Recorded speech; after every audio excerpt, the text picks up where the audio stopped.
Ushawahi kuona kuna siku umetoa alafu kile nyumbani unasikia amani? Leo nimempa baba 100,000. Unasikia nini? Amani ndani ya moyo. Na kwa bila amani ambayo unaisikia, kuna mahali umejitokeza, wakati unapopata ajali unaenda kazini, Mungu anakutetea, gari linapita na wewe unapona kwenye ajali. Sema amina nzuri.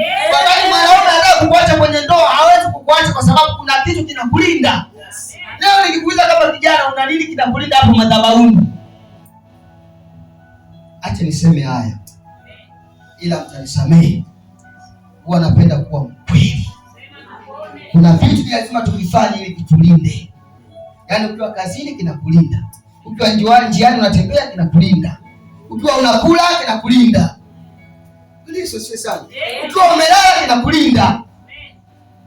Sio ni kama basi ukakuta umelala alafu unamuota Apostle James anakuja na kupigania. Ulikuwa unakabwa na mchawi, anakuja na kutetea. Wengine wao mnataka baba anaombea. Uongo kweli? Ile sio kazi nyepesi. Kuna namna tu hapo. Umesimama na Mungu, kuna connection naye. Kama una connection, nasikia kwambia connection za watumishi zinapatikana kwa njia hizi tatu. Ya kwanza, mtumikie Mungu wa madhabahu yake. Ya pili, uwe mtoaji.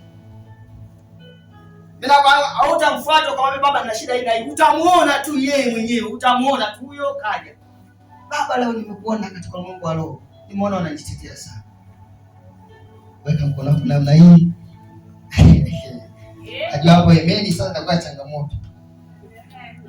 Jambo langu la tatu ambalo nataka nimalizie kama kijana, baba si utaniruhusu.